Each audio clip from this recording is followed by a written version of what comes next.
Y bueno, acá mis compañeros de acá del panel, agradecerles, la verdad que a mí me da mucho orgullo, mucha responsabilidad, y nada más y nada menos que hablar del peronismo, ¿no? Y cuando uno habla del peronismo,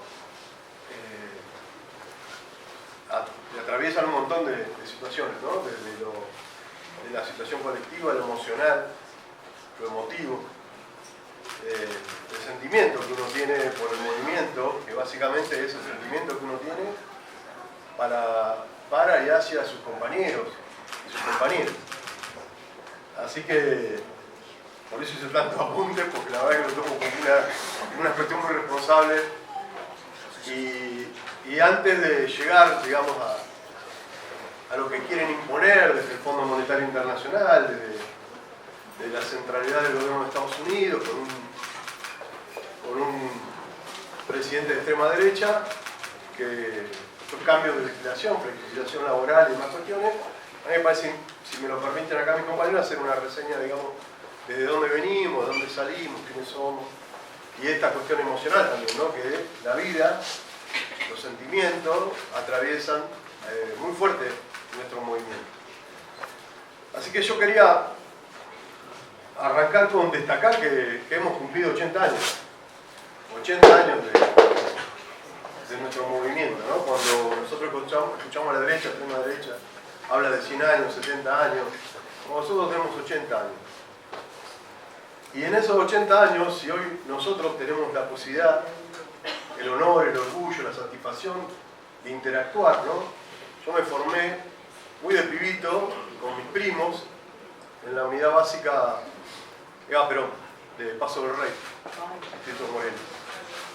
Y siempre mis primos, mis compañeros, ¿no? Yo era un chico, decían que en cada encuentro peronista había que dejar un disparador para seguir discutiendo, para seguir debatiendo. Y eso es lo que yo voy a tratar de intentar.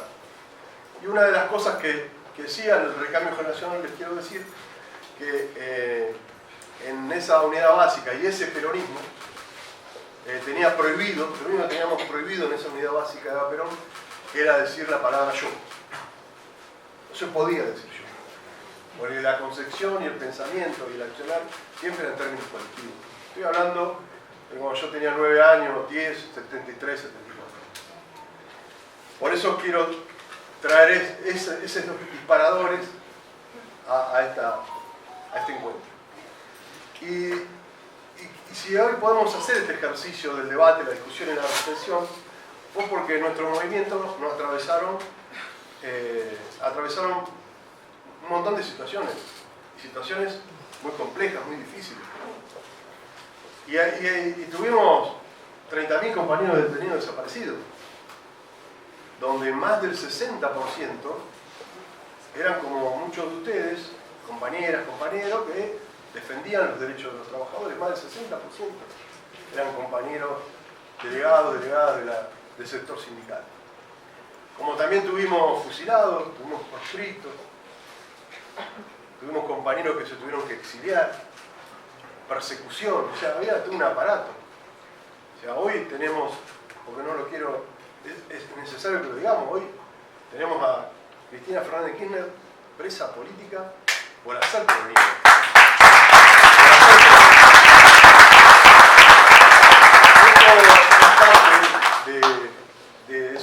De esos 80 años. Por eso, en cada debate, en cada discusión, hay que hacer esa reflexión, hacer esa memoria, de que cada conquista nuestra, de que cada posición nuestra está sostenida por miles y miles de compañeros que no solamente discutieron, no solamente debatieron, sino que dieron la vida por nuestro movimiento, que ya cumplió 80 años.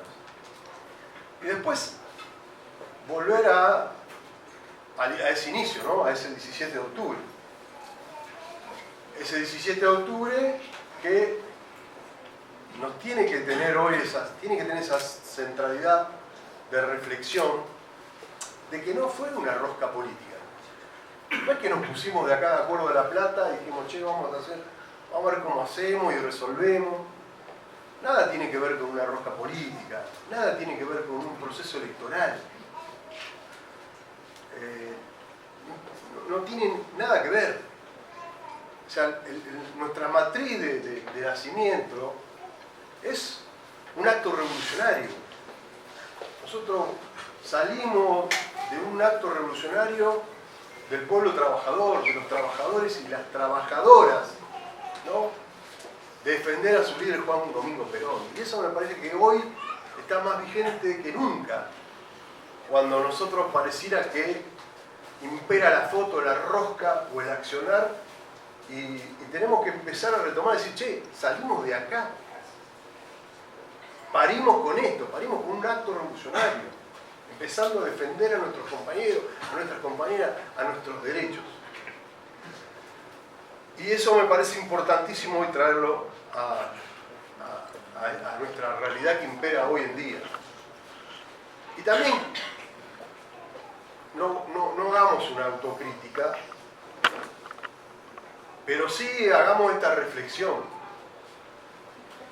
¿Cuántos o cuántas de los dirigentes hoy contemporáneos podrían estar en esa plaza de ese 17 de octubre de 1945? Yo no tengo dudas que los que estamos en este encuentro, en esta Universidad Nacional de La Plata, yo no tengo dudas. Cualquier compañero, cualquier compañera podía estar en esa plaza defendiendo a Juan Domingo.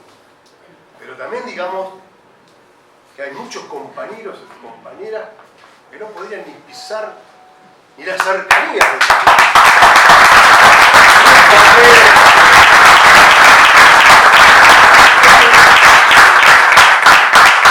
Esto también lo quiero subrayar porque también hay que retomar las cosas como corresponde, retomar el valor de lo que significó esa plaza y de cómo a lo largo de los 80 años también nuestro movimiento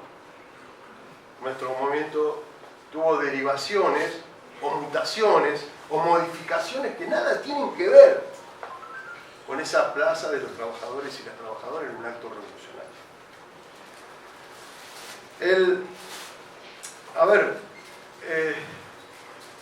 Se hizo contemporáneo el tema de Braden o Perón, ¿no? Hace unos 15 días, cuando nos dimos cuenta, nos cayó la ficha, incluso en el proceso electoral. ¿Qué cambió de septiembre a octubre?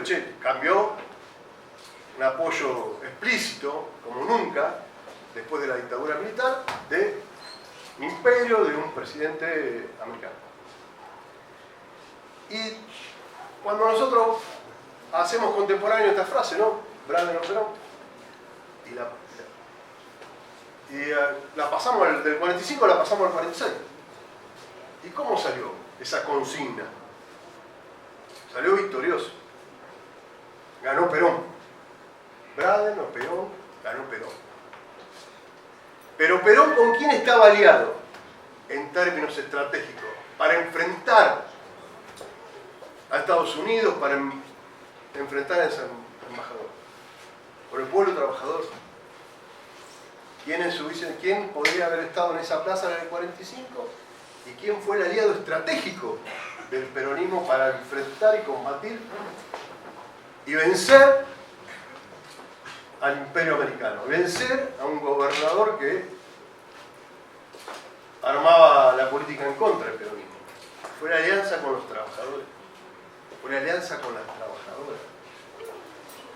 También tendríamos que hacer un revisionismo de con quién nos aliamos nosotros hoy para combatir semejante poder, semejante presencia, semejante violación de la soberanía monetaria hoy en día que tenemos en nuestra querida patria. Lo dejo como una reflexión. A ver, hay cuestiones que me parece que también por una cuestión generacional yo me siento con la obligación de bajar línea, como decimos los compañeros y las compañeras de la unidad básica. De 80 años de peronismo, bueno, yo tengo 41 años de peronismo. Ejercido, practicado, con miles de errores, con pocos aciertos, pero siempre con la voluntad de lucha. Y en esto también hay que decirlo, nunca hubo en nuestro país una incidencia tan explícita, tan contundente, como un presidente de Estados Unidos que hoy es que fue el jefe de campaña de Milei. Fue el jefe de campaña, incidencia en lo financiero, en lo económico. Y nosotros nos quedamos con eso de Braden o Perón. Pero Braden era un embajador de un mundo posguerra. Y Donald Trump es el presidente del imperio de un mundo belicoso y un mundo en guerra. Por eso no tiene nada que ver poner en debate, en discusión, en el accionar, la interna o el internismo, cuando vemos nosotros semejante enemigo que nosotros tenemos que...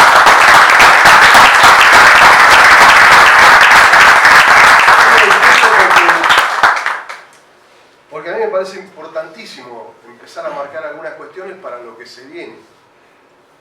De decir, che, dejémonos de joder. Dejémonos de joder. Acompañémonos, seamos compañeros. Tengamos ese accionar colectivo. Hoy al peronismo en Estados Unidos lo tratan de comunistas. Y no es casualidad. No es casualidad, hoy es explícito.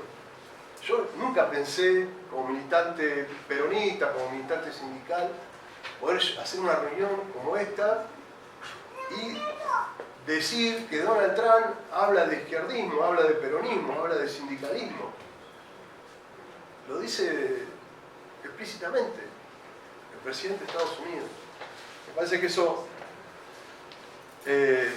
acciona en contra de algo que nosotros hemos desvirtuado, que es el pueblo trabajador, que es el trabajador, la trabajadora. A ver, ellos tienen una cuestión básica, elemental, de imperar las bases norteamericanas en la Patagonia, en el sur argentino. Pero vienen por la cuestión monetaria, la incidencia en términos de soberanía monetaria. Vienen con la quinta flota, con los portaaviones ya están en el Caribe y obviamente que van a bajar por el Atlántico Sur. Pero su objetivo principal es el pueblo trabajador. Cuando quieren desmantelar la industria en Río Grande, es que van en contra del trabajador, la trabajadora. Necesitan que eso quede desmantelado, que quede desértico. Lo dijeron, un parque temático. Por eso lo dejo como un disparador. No es casualidad cuando Eva Perón decía, donde hay un trabajador está la patria. Ellos tienen bien claro que saben que es por los trabajadores. Y nosotros a veces no nos damos cuenta. No nos damos cuenta. Y la política, el movimiento, tiene que entender que hay que volver a disputar, hay que volver a insertar el sujeto en nuestro movimiento. Sinceramente se lo digo. A mí me encantaría tener 20 años, nuevamente. Y ser un joven del movimiento, como lo fui. JP, Movimiento Sindical.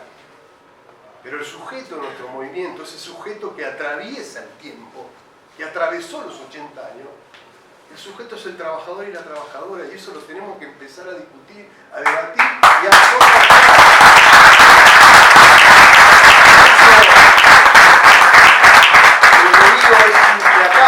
el enemigo es implacable cuando se trata del sujeto. Peronismo, sindicalismo, legislación laboral, desarmar esa última línea de defensa que tiene la democracia argentina, que tiene el pueblo trabajador. Después quería, había anotado el tema de ratificar esto, ¿no? Del sujeto. Si nosotros vemos la ley de bases del año pasado, 232 artículos, de los cuales ninguno era a favor del pueblo trabajador, Y de esos 232 artículos, ley de base 1, ahora viene la ley de base 2, tenía dos cuestiones. Primero, las políticas extractivistas, ¿no? Como esto de Río Grande, ¿no? Como erradicar la industria nacional, sacar del eje la industria nacional. Y poner en política extractivista el Congo, ¿no?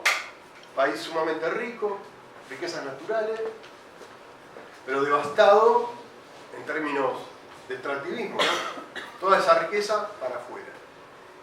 Y después, obviamente, que ir en contra de los derechos de los trabajadores y las trabajadoras. 13 de junio del año pasado. Y el enemigo, ¿qué hace? Busca eso, busca la industria y busca el trabajador. El enemigo la tiene clara, ¿eh?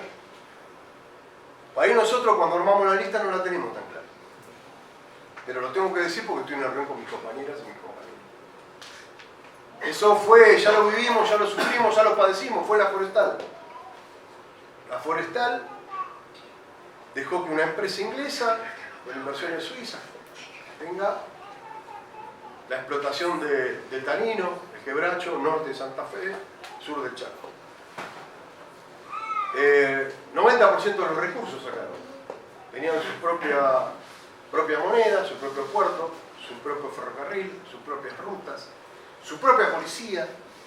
Y cuando esos trabajadores y trabajadoras se sublevaron ante la explotación, 500 asesinados, una masacre de 500 trabajadores. Ya lo vimos, vuelve a incomodar con eso de la ley base 2. Y quiero hacer una mención que lo digo en charlas de mis compañeros o compañeras, que no salga, pero por una decisión de nuestro gobernador Axel Kicillof, ¿no? Sosteniendo el artículo 39 de la Constitución bonaerense, por un compromiso de las organizaciones sindicales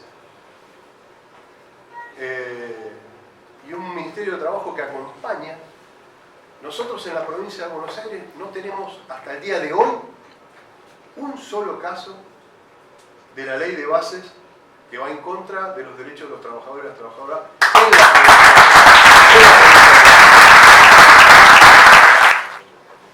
Y ahora yo soy uno que hace el latiguillo ese del preperonismo. Soy bastante fastidioso con eso porque también quiero hablarle mucho a los pibes y a las pibas del recambio generacional. Mi viejo vivió el preperonismo. O sea, me lo contó mi papá. ¿No? Mi viejo es de Tucumán, lo crió su abuelo, y en el preperonismo, como su abuelo era ya un hombre mayor, lo llevaba a la zafra tucumana, con el fin de ayudarlo, y la tarea era por destajo, algo que ahora volvió a surgir, ¿no? El destajo, la productividad y qué sé yo.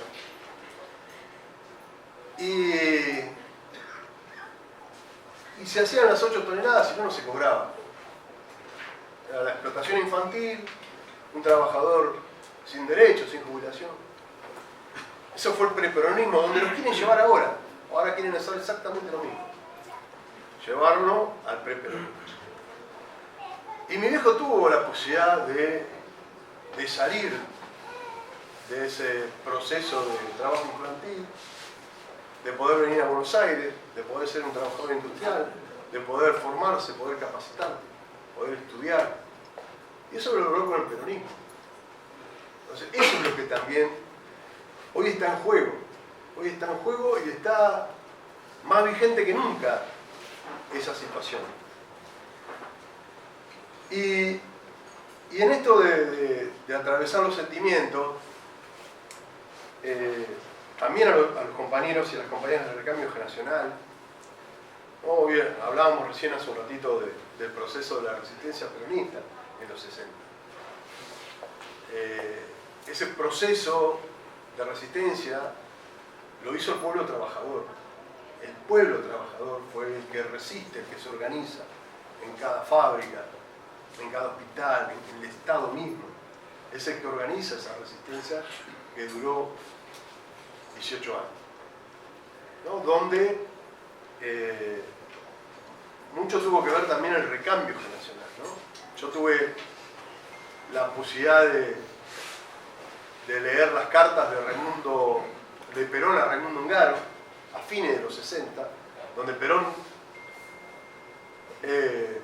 traccionaba el recambio generacional porque le quería meter mucho más fuerza a esa resistencia, a esa organización del pueblo trabajador, ¿no? Siempre decía, joven dirigente, pero en una de las cartas, Perón decía, si no prende en fuego el país, yo no vuelvo. ¿Qué lejos está de esa decisión de un líder? ¿Qué lejos está de ese colectivo de militantes, hombres y mujeres del pueblo trabajador que daban la pelea, a hoy algún compañerito o una compañera que lo retase y se va del grupo de WhatsApp?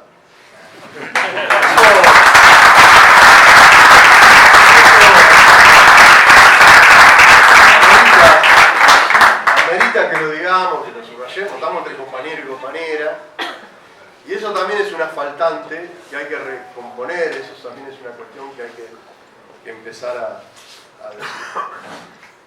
Después en los 70, también, a mí obviamente que la situación familiar me atravesó, y yo tenía un sector de JTP con mis primos, y un sector del comando de organización con mis padres.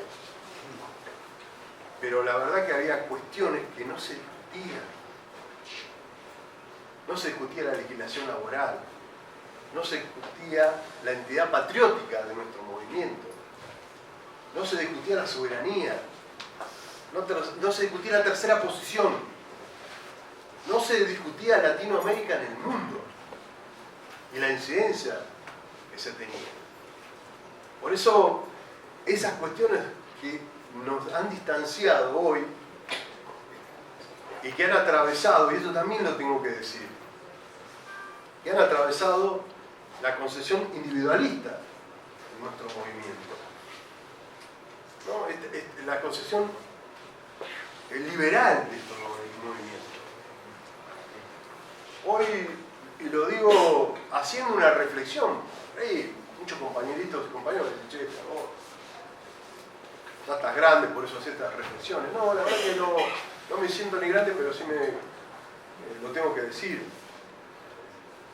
Aquel ortodoxo peronista, si nosotros tomamos el contexto y el marco de la realidad, es mucho más revolucionario que cualquier compañero o cualquier compañera que hoy se está incorporando a las filas peronistas.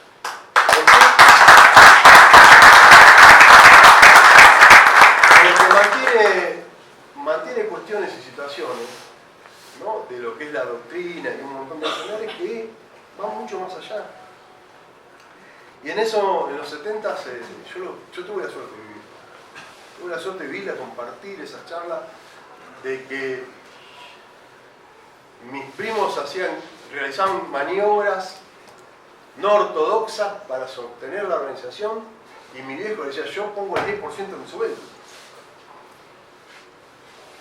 Y hubo toda una pelea, y hubo toda una valentía. Y también el hecho del proceso de la dictadura militar, ¿no? Cuando vuelvo a insistir con el sujeto, después de 30.000 compañeros detenidos, desaparecidos, en el año 79, es el movimiento obrero que da la pelea a la dictadura.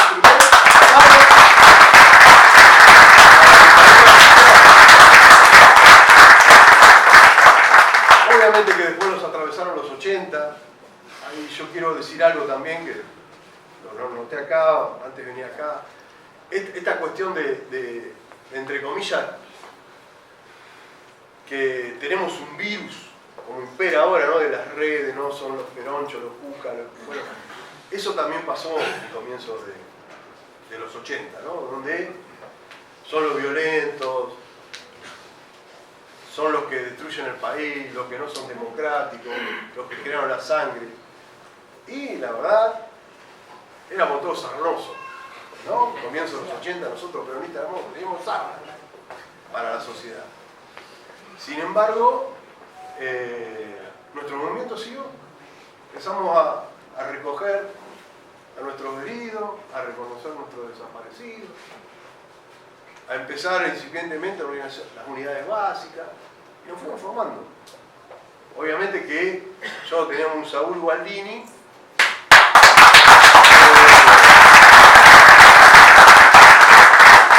la verdad que no necesitábamos, éramos más, no había tanto debate y discusión, ¿no? Se llamaba al paro y era el paro. ¿No? Prendías la radio, cazaba bolsito, te iba a la estación, no había ni colectivo, ni el puntero, no te llamaban, y vos ibas. Y en ese proceso también les quiero decir a los pibes y a las pibas, hasta el 85, 86, en Radio Belgrano, que le decían Radio Belgrado, los milicos, te amenazaban, no paren porque los vamos a detener. Y sin embargo ahí hubo también un proceso de valentía del pueblo trabajador en defender, ¿no?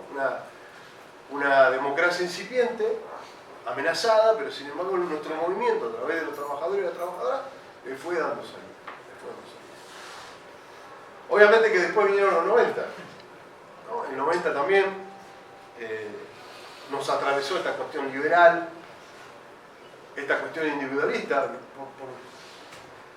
La verdad que nosotros en el 95 estábamos como la semana pasada. Ganamos y ganamos. Porque teníamos un 22% de desocupación en el conurbano bonaerense. Entonces, acá ganamos, viva Perón. Y el voto crédito, la cuota, nada tiene que ver con esto, nada tiene que ver con esto, porque a mí me tocó hacer la gremial en los 90 y la situación económica era totalmente distinta a la que estaba sufriendo y padeciendo el pueblo trabajador. Pero también en el peronismo eso atravesó y la capacidad del dirigente o la dirigenta era por qué auto tenía, por qué moto tenía o a qué boliche salía, ¿no? Ese era el medidor del buen dirigente. Eso se combatió, lo combatimos, fue la clase trabajadora la que combatió eso, ¿no? Que no pisábamos ni las veredas de los PJ. Ni pisábamos ni la vereda de los PJ. Bueno, lo han pasado acá los compañeros de La Plata. Pero bueno, la pelea, la CTA, el MTA, éramos muy pocos. ¿No? Yo tuve el honor, el orgullo, y lo cuento con una satisfacción muy grande, porque el año 94, el MTA, no nos daba la nafta, no podía ni pensar que podíamos ir a Plaza de Mayo. Entonces íbamos a Plaza 11. Había un conflicto con la UTA, con los boleteros. Y ahí los atendieron a nosotros, ¿no? La mitad fue a la 10ª y la otra mitad a la 9ª. Pero pusimos el pecho, ¿no? Historia del MTA. Y una pelea. Y yo veo muchos compañeros, muchas compañeras que a veces se van de los grupos de WhatsApp y tenemos mayoría, ¿saben? Como mi generación en los 90, más allá de los compañeros que teníamos, ¿no? Yo en el caso mi referente era Hugo Mullán. Pero a mí me hubiese encantado tener un gobernador como Axel Kicillof en ese momento. Y no lo teníamos. Hoy tenemos muchas cosas que por ahí no las ponemos en la mesa, no las profundizamos. Y yo creo que hay que hacerlo. Obviamente que todo eso no es casualidad. La llegada de Néstor. Hubo miles y miles de compañeros durante una década peleando, accionando, levantando las banderas del peronismo, ¿no? De ese sentimiento peronista. Obviamente que llegó Néstor, llegó Cristina, y tomando el hecho de la legislación laboral, 5 millones de puestos de trabajo. 5 millones de puestos de trabajo sin cambiar una coma de la ley de contrato de trabajo. De ahí arranquemos que todos los que nos dicen ahora, todos los que insertan como discusión, como debate en términos comunicacionales, esa es la realidad. Y eso pasó con el peronismo. Cuando en el 55, la República Argentina empezó a exportar uranio potenciado. Hoy necesitamos 30 años más para exportar uranio potenciado. Y hoy cuando nos vienen con esta cuestión de los convenios colectivos, yo también lo quiero decir porque los convenios colectivos son del 75, son del 75, son del 75, sí, son del 75. Pero ¿saben qué, compañeras y compañeros? Tendrían que ser del 55. Pero no son del 55 porque vino la fusiladora y nos hizo pelota los convenios colectivos de trabajo. No se podía decir ni Perón. Nos sacaron el proceso paritario, nos sacaron los convenios colectivos. Y esto que hablan de modernidad, el convenio colectivo, tiene un ejercicio diario, cotidiano. Uno puede tomar cualquier tarea de cualquier trabajador o trabajadora en una línea de producción y nada tiene que ver una maquinaria metalúrgica de hoy día con una maquinaria metalúrgica del año 75. Todo ese tiempo, todo ese proceso, hubo un ida y vuelta entre el trabajador, la trabajadora, su organización sindical y el sector patronal para ponerse de acuerdo. Y no existiría la productividad que tenemos hoy. Y cuando hablamos del trabajador y la trabajadora argentino, argentina, mire, hay una cuestión que no se dice. La mayoría de la maquinaria pesada, la John Deere del campo, el estándar de productividad de esa máquina se hace acá en la República Argentina, se hace acá en la Pampa Húmeda, en un compañero nuestro, donde produce y de ahí sale el estándar para el resto del mundo. Para el resto del mundo. Cuando nos hablan de 13 horas de trabajo, ¿no? Mi viejo, el pibe, 13, 14 horas, 8 toneladas. Cuando hablan de horas de trabajo, yo quiero decir algo. Nosotros tenemos una posición de Axel con respecto a participación de la UTEA, de la ausencia de la Secretaría de Trabajo de la Nación, va al Ministerio de Trabajo de la provincia. A ver, hoy la jornada se reduce en términos de jornada diaria, los horarios, y se reduce la jornada semanal. Eso es lo que está imperando en el mundo. ¿Por qué? Porque es calidad de vida, es salud, hemos mejorado la productividad, es la recreación, es el turismo interno. Eso impera en el mundo real.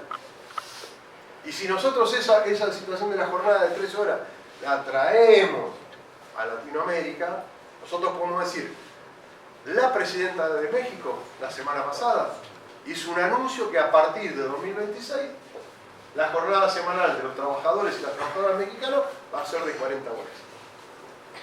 Lula, después de Bolsonaro, empezó a recomponer el tema de la legislación laboral. Lo primero que hizo, achiquemos a 44 horas y vamos disminuyendo. 44 horas semanales. Vamos a Chile.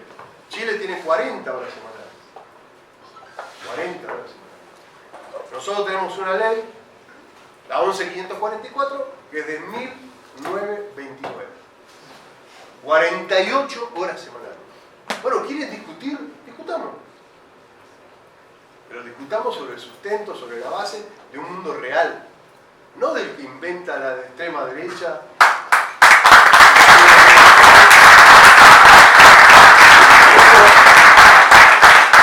Acá hay muchos profesionales del derecho, bueno, acá está compañerazo. La ultraactividad no es un invento nuestro, de los laburantes. Es un invento de las patronales. Te da un convenio con ultraactividad. A vos te da un convenio con ultraactividad, te doy lo máximo que te puedo dar. ¿Pero por qué? Porque la Unión Obrera Metalúrgica en el año 73-74 le pedía a los directorios, conforme al 14 bis de la Constitución Nacional.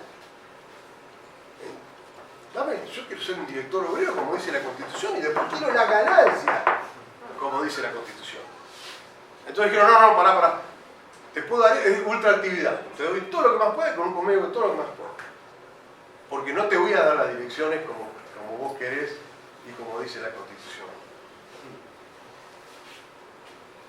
A eso nos quieren llevar, a eso nos quieren discutir. Por eso es importantísimo que nosotros podamos hacer una reflexión, empezar a ver dónde estamos parados, hacia dónde tenemos que ir. tener este legado histórico de la concepción del nacimiento nuestro, que es desde los laburantes. Desde los laburantes. Yo sinceramente lo digo, y lo digo acá en una universidad, que agradezco muchísimo poder estar acá. Pero la centralidad de nuestro movimiento es el trabajador, la trabajadora.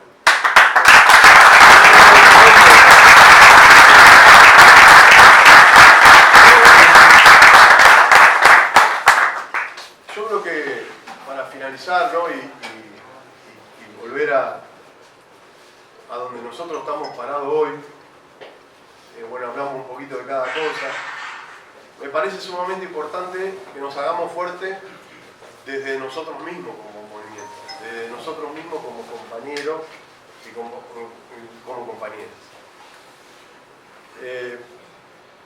Por ahí no es el momento en términos de modernidad lo que nosotros planteamos, ¿no? Yo me considero un picapiedra que trato de mejorar todos los días. Y por ahí no estamos de moda, ¿no? Es ser compañero, compañera, en pelear por el que tenemos al lado. Nuestro movimiento que nace de la solidaridad, el tema de la comunidad organizada, no impera, ¿no? La cuestión de moda. No es por ahí una moda. Pero nosotros tenemos que perseverar, nosotros tenemos que resistir, nosotros tenemos que bancar. Y tenemos, humildemente, yo lo digo desde mi posición, y tenemos la posibilidad de como militante ejercer el mandato del pueblo, ¿no? Porque tal vez la política, o el proceso político, y sin criticar, simplemente estoy describiendo cuál es mi parecer. Muchas veces dijo, es él, pues él. Y nosotros obviamente como militantes peronistas, saludo uno, saludo uno. Ahora, volviendo al sujeto y volviendo al mandato popular, ahora el pueblo, en este mensaje del 7 de septiembre, dice ESCON. ESCON es con nuestro gobernador Axel Kicillof.